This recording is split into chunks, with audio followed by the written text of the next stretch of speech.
Good afternoon. We are the last, but not the least panel, talking about human capital over capital link forum. So let me introduce myself first before I introduce my panelists. I'm Terence Zhao from Singhai Marine Services. We are a mining and training service provider based mainly in Shanghai and Singapore. Okay, please allow me to introduce my panel. Captain Ashish, Mediratta, he's the head of crewing at Moller Maersk. Captain Shivas, Kapoor, General Manager, crewing BW Hafnia. Good afternoon. We have Mr. Andreas Hadjipetrou. He's the Chief Commercial Officer of Columbia Group and also the Managing Director of Columbia Cyprus. We have Captain Farid Khan. He's from MISC Marine, the head of HRC. Last but not the least, Mr. Marinos Kokonis, the Managing Director of One Care Solutions. So very happy to have you all with me today. Let's discuss some hot topics about our human elements.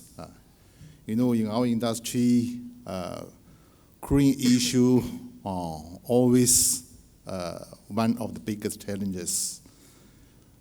Every ship owner, no matter how big the fleet you have, the first in your mind when you have your ships in place, you need to think about your crew. So globally speaking, we know they're always saying that in the market, there's always a shortage of seafarers, especially for officers. But we still can see ship owners, ship managers, they still have their ships operating with their crew. So how do you feel at the front line, at operational level, how do you think of the supply and demand? Is it really a shortage or any type of vessel you think is shortage? So may we share with each other about your fear?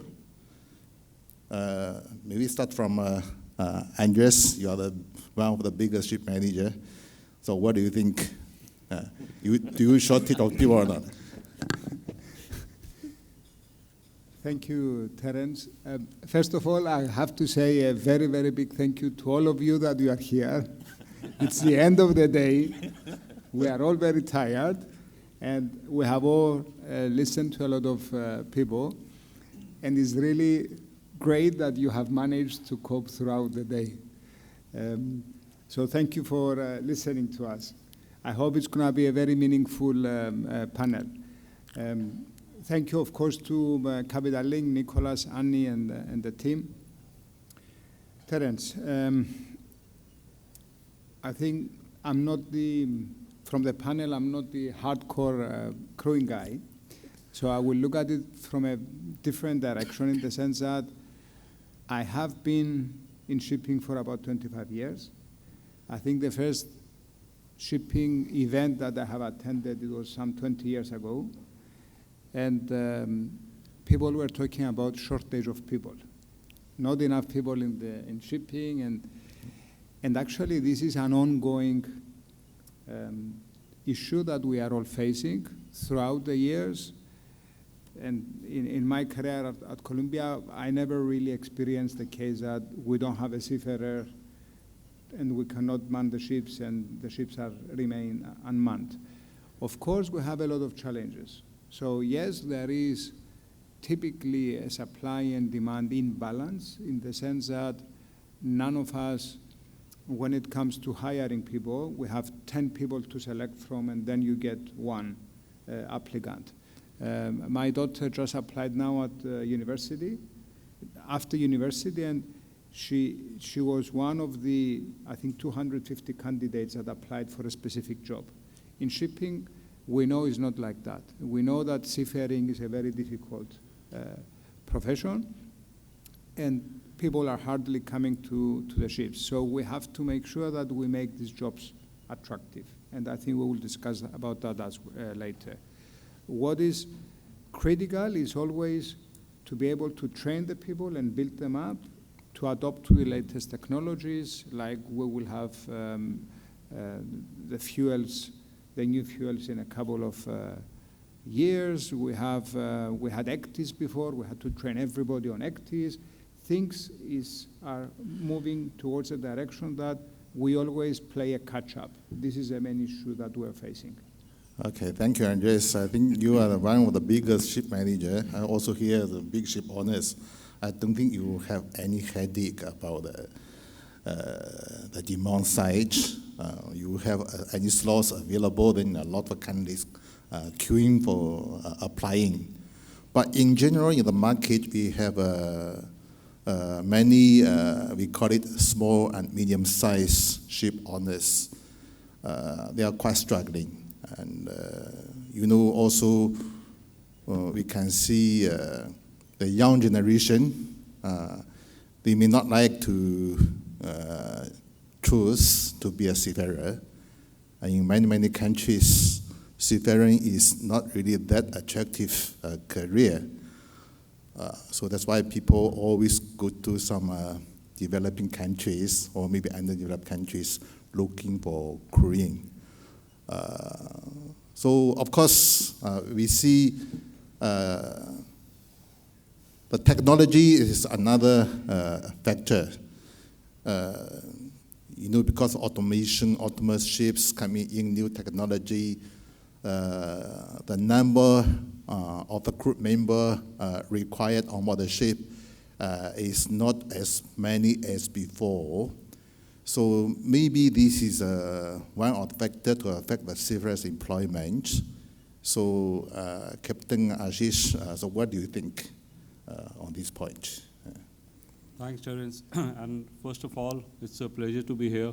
And again, thank you very much for staying for the later part. But I also know there's a cocktail after this, so that should inspire some of us to continue, right?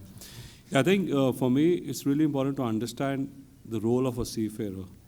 When we say 80% of the global trade or 70% by value is done by sea, that really gives the relevance of the seafarers, the role they play in the whole global trade.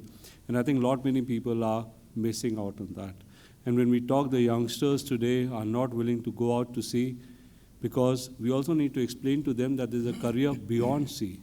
It's not that everyone wants to become a captain or a chief engineer and sail for 30 years or 40 years. There are many opportunities where you can move ashore, where you can be a superintendent in an office, work in some ship owning company, ship management, or flag state, etc., right? So there's a lot beyond just being at sea. And so far, I feel that we have not been very good at articulating to the youngsters what lies a career beyond sea. So whenever we say to an 18-year-old, you'll become a captain or a chief engineer, and then he or she thinks 30 years, I got to be out on sea. But I think we need to start going beyond that. And over here in Maersk, we're actually doing that. When we go out to the colleges and schools, when we tell about the career, we do take some of our people who are moved ashore, and they're able to narrate their career from a cadetship to how they're sitting in the office and adding a lot of value. So I think for me, the shipping industry together needs to start articulating or explaining to the youngsters there's something beyond sea. But on the other hand, it's also, a paradigm because we also find that on shore, people are without job. As you rightly said, Andreas, for one position, 250 people applied. And then we say in shipping, we will have a shortage. So I think we are really not capitalizing where some are without a job and we are running short of people. So we start to connect the dots better and again, start making sea as a lucrative career, not talk about various geopolitical things which will impact. I think they impact all of us at home also in the office, but also start to show what their contribution. If it's a decarb, I think shipping is on the forefront on that. That is where people will play a role in the future when they start to contribute towards how to bring the temperature down by 2 degrees. So I think we need to get better at showing the value a seafarer can add, just not from a trade perspective, but from a broader perspective. Thank you, Ashish. So any specific type of vessels do you think is still some shortage, especially officers? I don't know, is Captain Farid, is it happening in your organization? Yeah, I think the question about supply and demand, I think it's more of finding the right people for the right ship, the right skilled people. We run oil tankers and LNG vessels, and we also have a LNG bunkering vessel. I think that's an area that is, I think the capability building is not been sufficient. So we are finding much more difficulty to actually build up that pool. It's a very focused, a very defined technology that needs to be built up. So we need to actually build up from the bottom.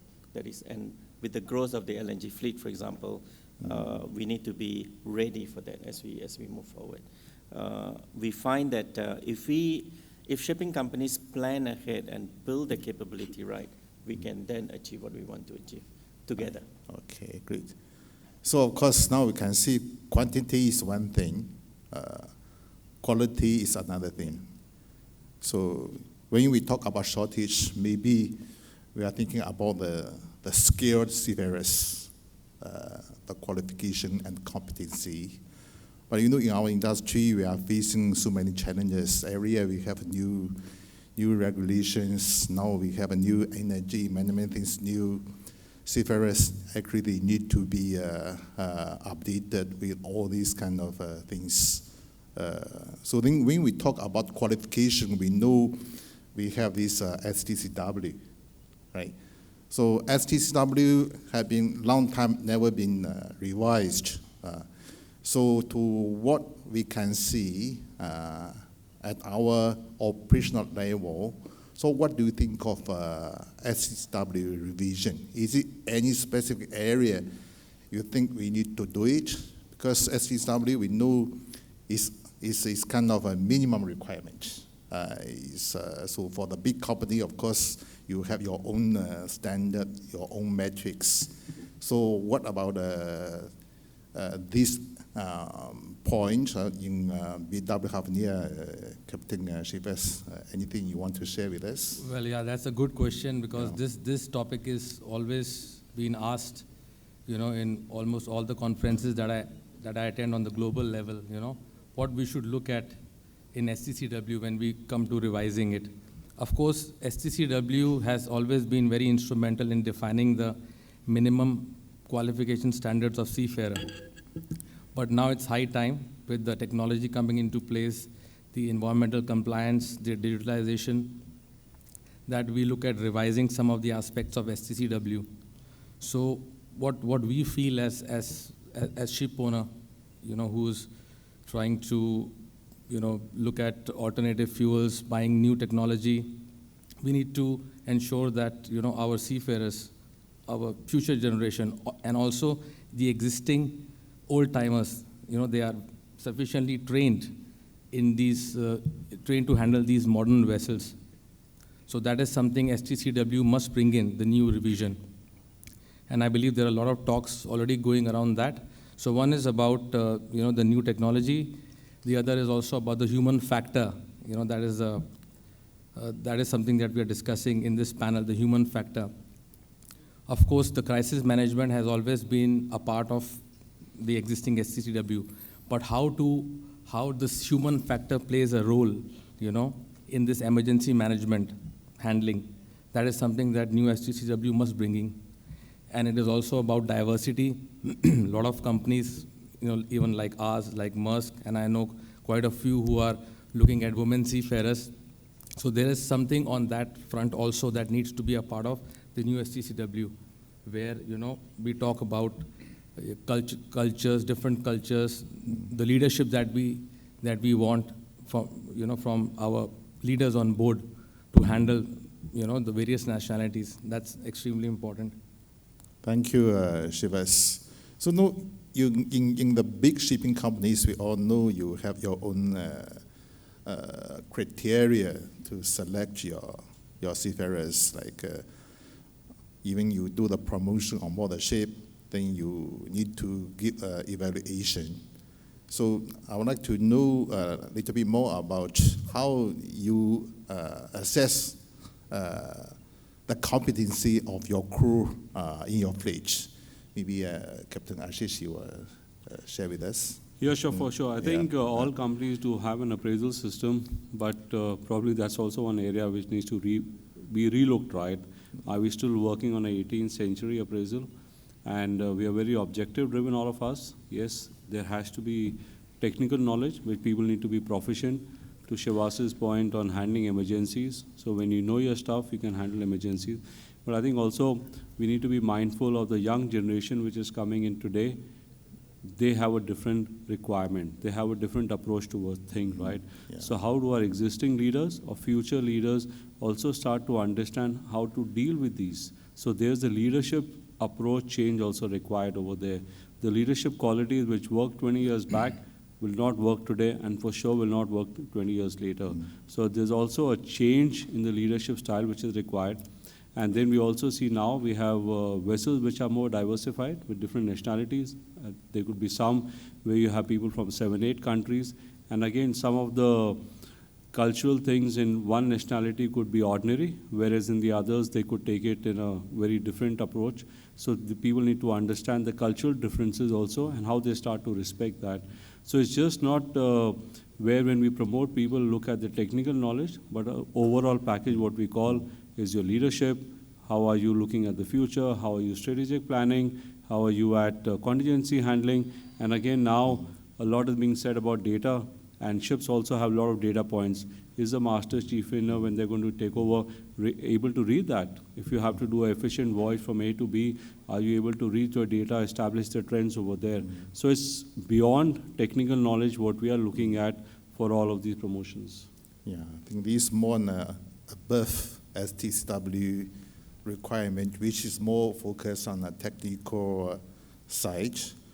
The soft skill, leadership, and management, other things, I think now is really, it's kind of a reflection on the competency-wise.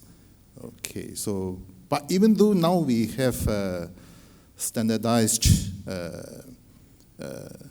international convention, we have, we have our criteria, we have our definition of competency. But you look at the sea nowadays, there are still the accidents happening, right? So our ships block the canal, hit the bridge. So people always come to us to blame our seafarers. You see, all this because of you use the wrong people. So nowadays, do you think marine accident is still because of human errors up to 80 to 85% for what we see in the past? So this still is a kind of a reflective circumstances now. So Andreas, what do you think?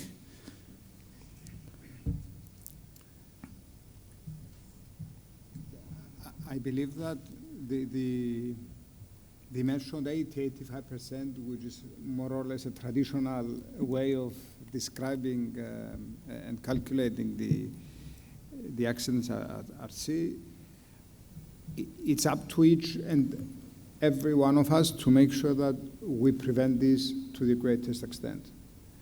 Yes, training is important. We all recognize the need to train the people, and this includes online e-learning, but as well as the traditional classroom training.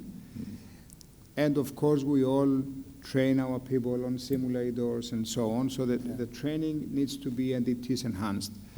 What we also do, and I believe gradually we are all moving towards that direction, we are helping the people as much as possible, also using the technology advance and to be closer to the ships. So today we know a lot more what's happening on board the ships rather than 3 years ago, and a lot more 10, 15 years ago.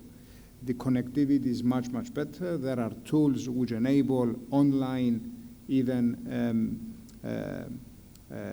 viewing of the ship. You have much enhanced training before the people go on board. We provide tools for optimization, not only speed and performance, but preventive maintenance, condition reporting, and so on. Therefore, what's really more important today is how do we help the crew, how do we lead the crew, we monitor the crew to avoid these mistakes. Thank you, the nature of the mistakes can also be much different than in the past.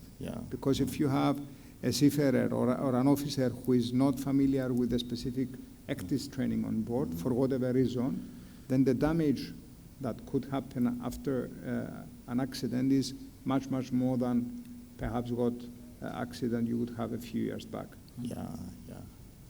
Okay, I think now we see maybe people too rely on technology. Sometimes we ignore the importance of the people actually who should be kept for more training, make sure they know how to use the technology. Training is always important, also extremely important for us to keep our seafarers qualified and competent enough. So we talk about training. So I know a lot of companies, they don't hesitate to invest in training. So maybe Shivas, you like to share your practice in Hafnia. What kind of training are you doing? Are you still rely on the classroom training, simulator training, or whatever training you have in place? Well, yes, I can say that. So we do a lot of training as a ship owner, Hafnia as a ship owner, and we have about 120 product tankers, chemical tankers, vessels. So we spend a lot on training, value-added training, which are above STCW, which are like simulator-based trainings, maker-specific training, on the latest type of engines that are coming, the cargo pumps that are coming, training on the soft skills, how to, as Ashish also mentioned, how do you conduct a performance appraisal, effective performance appraisal. So that is a training we do, 3-day training, where we do a lot of role plays on how they should conduct, because we know this is one of the most important area when it comes to managing performance on the ships. And that is the biggest challenge today that we face. We don't know how to manage people. And there are a lot of companies who end up hiring and firing just because they can't manage. The same thing also happens in the office when we talk about superintendents dealing with the senior officers on the ship. Then we also spend on leadership trainings for our senior officers, and we continuously look at what can we do to improve, the standard on board our ships, whether it is safety standard or leadership. We also do CBT training, but of course CBT trainings are not as effective. Of course, it's very convenient to do CBT training, it's scalable, but when it comes to the effectiveness, it is not that effective. So I would say that every company should look at a mix of CBT training along with simulator-based and typical classroom trainings. So all sorts of training overall. Yeah, I think training is important, but you cannot only rely on one kind of training, right? So, Andreas, you want to say something? I would like to add something, and I agree with what has been said. I believe the trick for the future is to unite the office with the ship. What we do at Columbia is fleet-wide and office-wide campaigns. So if it's a safety campaign, the office will know as well. We will do more drills in the office at the same time that we are expecting the ships to carry on more deals. We have established our I Care philosophy a few years back, and this is the same philosophy that has to govern our mentality if you are an office employee or if you are an employee of a manning agent that works with us, likewise on board the ships. So it's the issue of distinguishing between the office employee and the seafarer is something from the past. Okay. What we need to look at is for the future, and the ships need to be under the human resource umbrella of the entire organization, and not to distinguish, because the seafarers on board the ships are equally important, if not more important, than the people in the office. So, and obviously the natural scenario is what has been mentioned earlier. The seafarers eventually, a lot of them will come and work in the office, which is what we depend on as well. So it's uniting the ship and the office that's a key moving forward. Okay, great. Marinas, regarding the training, we know one care solution, you are also doing something covering the training part. Maybe you can just introduce what kind of service you are providing to the industry. Okay. I'm supporting two organizations, One Care Solutions and One Learn Global. Get closer. Can you hear me? Yeah, okay. Okay. And we have a career development platform for the seafarers on One Learn. And we are supporting them on, let's say, technical knowledge, but also on soft skills. We are looking at competency. We are looking at assessments and performance. And the way we look at things is that performance is beyond the individual. And in our opinion, it should be assessed as well at a team level, not only at an individual level, in the sense that when you're assessing an individual at a point of selection, let's say, you're looking at qualifications, certificates, etc., personal assessment. But when it goes on board and it steps on the gangway, then there is a, let's say, a different set of an environment, different culture, and depending on the environment on board, his performance will be influenced. So we are working towards, I would say, a program that will address a collective performance of a team as well, in order to foster a better working culture on board. And that comes in addition, let's say, to the other factors that we support through One Care, which is the well-being factor and the social element of, living and working on board. Okay, great. So, if we look at it on the needs of the industry and what was mentioned earlier, let's say, yes, we agree STW requires revision. If we look at, let's say, the needs on alternative fuels and the training that is required to support the crew members, it's an endless chapter, starting from, let's say, safety protocols, to technical knowledge, to environmental impact, to risk assessments, to familiarizations, etc. Yeah, the training is very costly. I think it's only the big company can invest on the training. I'm not very sure in the market, because now we can see more and more small ship owners. They may not afford to invest too much on training. So is it any alternative way you think you can propose or suggest to those small and medium-sized ship owners to do something on training so as to improve the quality of the seafarers they are employed? Allow me to say that I believe training and the health and well-being of the crew should not be seen as cost, but as an investment to start with.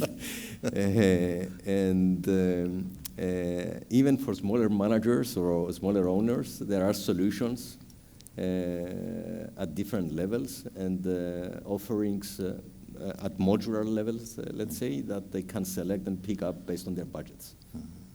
but there are options. If I can just add Yeah. a point here, right? And I think you're right, training is investment, not a cost, right? And this over here, the local or the government should come in. How to have good training establishments where the seafarers come from, where you can actually help keep the cost down. Yeah. If you have to start flying people across the globe to do training, obviously for some it becomes cost prohibitive, but if we can have good training facilities across where the seafarers come from, you can really get the cost down, but focus on quality training. So Yeah. the government needs to play a part along with the industry to ensure that we have qualified seafarers. I think every party must contribute. Yeah, be ship owner, manager, the government, also maybe the union, and they collect the fund from CBA or C. That man also is a very important part to contribute to the training. But anyway, training is a very big topic. So we can see more and more stakeholders in our industry realize the importance of the training, especially nowadays. So it comes to another question is about recruitment and retention. So not every company, they have a scheme to train their people by taking young cadets from day one. Many of them actually they go to the market, to go to the open market to recruit the seafarers they need. That's why we see now we have an open market for seafarers in many countries like the Philippines, India, China. So we have many seafarers available in the market. They may not permanently belong to any employer. They complete one contract, then they become a free list. So that's why we see recruitment become so popular for many ship owners, because they also don't know, today I have 10 ships, maybe tomorrow I have only 5 ships left. I cannot employ those seafarers for long run. And also the ship owners, they have new building ship, they buy second-hand ships. So today they buy, tomorrow they need the seafarers immediately available. So all these kind of things, now in the open market, recruitment become a big challenge for many of us. So in terms of the industrial practice in recruitment and retention, so is it any experience you'd like to share with us? Maybe Farid, is it in your MRC, what is your practice? I think we've always believed in building our own capability, but saying that there is a need when you have a sudden growth to recruit from the market, and I think the key is to make sure that you don't have a quality leak when you do that. You make sure that the team that you recruit, the team that is actually going through the criteria for recruitment, and make sure that the people that you're bringing in is right fit for the company as well as for the culture. I really like what Marino said about, it's not about the individual but the team, but I think we should also bring it to the next level. It's also the short team and the culture of the company, because if you get that right, then everything that will prevent a quality leak will be stopped. I still believe that companies that invest in building their own capability right from the bottom will be successful, because without that you can't actually have a rotating pool that works. In the old days we used to have 6-month contracts with 2 months leave. You have now 3-month contract or 2-month contract. So you actually need at the senior officer level double the number of people. So the capability building and the recruitment continues, and it's a cycle that the whole industry goes through. And how do we actually get this right? I think that is the key. Okay. So to have a strategy that you plan your growth and you plan your technology advances, ships with ammonia, methanol, even the regulators have not defined the training in the right way. and standardize it. So companies that needs to move forward need to understand this, take this as a challenge, a management of change, and address the issues at the base level to move forward. Okay. What about MISC, Ashish? Yeah, for us, we have a very strong cadet program, and we believe in-house development. So we got cadets, they go up the rank, and traditionally we never hired senior officers. But exactly to Captain Farid's point is, we want to have people with our own culture right when they're 18-year-old. So we're really able to imbibe it at them.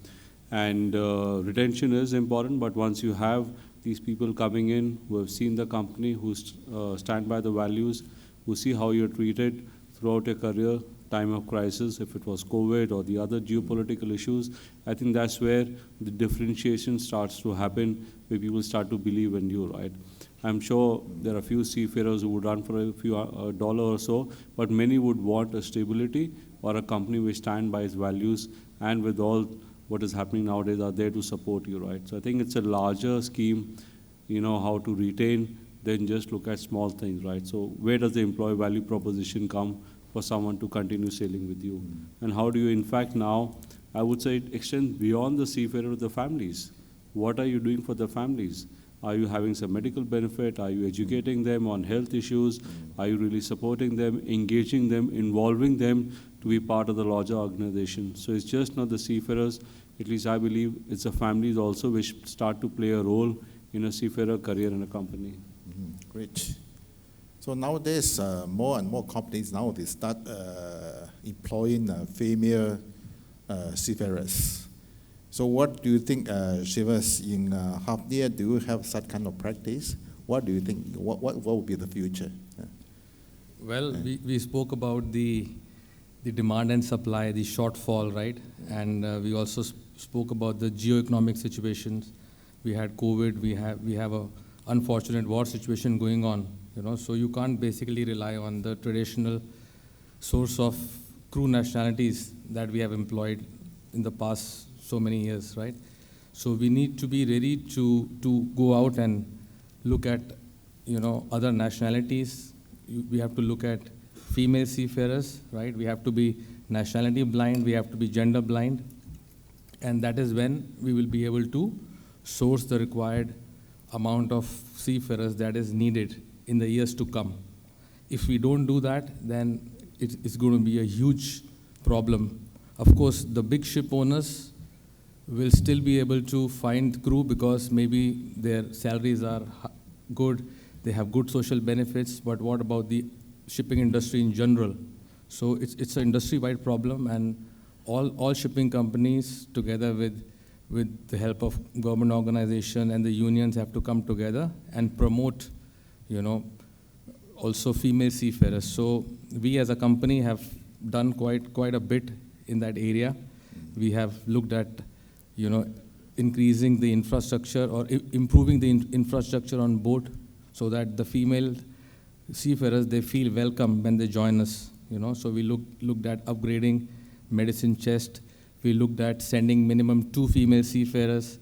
We looked at their PPE, we gathered some feedback from the pool of women we have, like what do they want, what all things would they like to have in terms of the PPE, the personal protective equipment that they have. So they mentioned that they feel that we should be having shirt and trouser type boiler suits, for example. And these small steps we have taken, and today we can say we have more than, say, 500 women seafarers in the fleet of 120 ships that we have, and we have all tanker ships. So in addition to these things, we also looked at gender neutral policies, I'm also sitting in IMEC board. We are looking at discussing gender neutral ranks with the unions, right? So today, a female would not like to come if there's a position of mess man. So we are looking at a position of catering assistant. So these are the few steps we as a company are taking, and we believe that industry will follow the same, because that is the only way out. We have to go out there and give chance to the deserving, candidates, whether they are men or women, or whether they are from other nationalities. Yeah, thank you, Shivas. I think it's very important for the industry now you cannot just find your several sources only for one gender, right? So female cadets, female officers, we have seen more and more on board the ship or many big organizations. So the last one, let's discuss about the seafarers' welfare and health care. We know this is a very difficult job, seafarers. So normally the salary we pay, we have a ILO minimum standard. We also have various CBAs. So nowadays, compare with the contribution of seafarers to our industry. So do you think they are well paid if you just in compliance with various CBAs? What is your practice in your organization? So Ashish, what is your practice in Maersk for the crew salary and the benefit? I think for us it's beyond salary, right? Because salary is one factor to it, but more important is that the seafarer, does he or she feel respected where they're sailing? Do they feel looked after? Do they feel that when there is a need, they are in dire straits, the company is there to support them? And how can they build a career where in today's world not asked to do anything wrong? I think seafarers are looking beyond just the dollar value, but more from a broader perspective. Do they really feel committed to it? Do they buy in to what the company wants to deliver? What they want to do in the environmental fund or what they want to do in the CSR? So a lot of seafarers are involved over there. So I think we are going much beyond just in the salary. People are wanting to be part of an organization where they can actually go and stand up and say, I work for Maersk or somewhere else, and this is where the company stands for. And the younger generation, if we see, are really on, they want things which are environment, CO2 neutral and all these things. So this is where we need to start to adapt and get people to focus on that. So it's beyond salary, at least in my books. Yeah, it's a package of compensation. Yeah. What about Hafnia? Well, when you talk about salaries, as Ashish correctly mentioned, if you look at even the research, you look at Drury, they say that, there's going to be a huge shortage, as we already discussed. And nowadays, seafarers are looking beyond salaries. What they are looking at is, whether the companies have good internet on the ship, And there are things like what we see in Hafnia. If you relieve them on time, these small things, that is what really matters, Relieving them on time, having good social benefits, of course, having good and competitive salaries as well does help, but it is not only the salaries part. And there are a lot of factors that, of course, affect the salary levels, right, depending on if you are looking after an LNG fleet, which is more niche, or LNG fuel vessels, or a specialized trade where you need to drive up wages, or suddenly there's a shortage of a particular rank, in the market where you need to drive up. Other than that, wages does not play that important role today. Yeah, great. So, seafarers, the working on board the ship, of course, they need a nice pay to feed the family. And also we know this very challenging job because of the nature of their very demanding nature of the work. The always long period far away from their family, home. Nowadays, especially during COVID and after, we see more and more cases, the mental issues of seafarers becoming more serious. So for us, at least, is there anything we can do for age? Farid, is there any, I remember 1 year you see is, you must make sure your people are happy, right? You have happy people on board, then you will have a safe ship. So what do you think in MISC, what is your practice to help the crew manage their health? Yeah, I fully agree with Ashish and Shivas. I think it's not just the basic salary. It's about the whole terms and condition and benefits and a holistic, safe and pleasant environment to work, living conditions as well as working conditions. I think the younger generation is also looking at maybe a customized terms and conditions rather than the standard, this is the insurance for the family and everybody gets the same. I think the new generation is looking at how we can actually do this in a different way. Providing a caring working environment, I think, is critical. That keeps coming up as we move forward. Shorter contracts, better communication, the basic things that we take for granted ashore, I think that is being demanded at sea. And if we don't keep up with that, I think we will lose more and more people. I think it's about going back to basics. What you would do for your family and your children, I think we need to do for our seafarers at sea. I think if we go back down to that basic level, I think we'll be successful. Yeah, of course, I'm happy to see you, the big ship owners, big ship managers are doing so well. But in the industry, we still can see a lot of mental health problems happening every day. The worst case, some of the crew, they may feel social isolation, so even close themselves. We all see more and more suicide cases.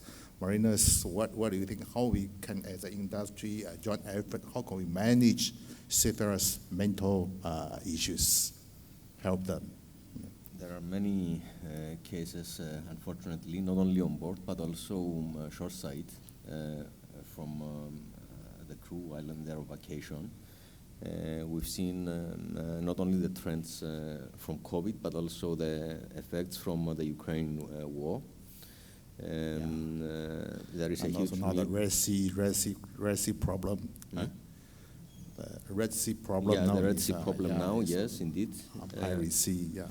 And if we take, for example, the situation in Ukraine and Russia over there, there is a lot of post-traumatic stress as well to the families, which is affecting, obviously, the seafarers while they are on board. We have taken some steps with our, let's say, group company, Mental Health Support Solutions, and we are building now a rehab center in Germany just for this purpose. It's going to be a non-for-profit organization to support the seafarers in need, regardless of nationality or company. So it's going to be open to all seafarers and their families. But we do see the need on a daily basis. Okay, great. Anything you want to see? Andreas? I would like to add on the topic of mental health that we are big supporters of providing mental health support to the seafarers as well as the shore employees. I think we were probably the first ones that they brought the mental health into the shipping quite a number of years ago, and subsequently we had COVID, we had the war, and so on. We support greatly the.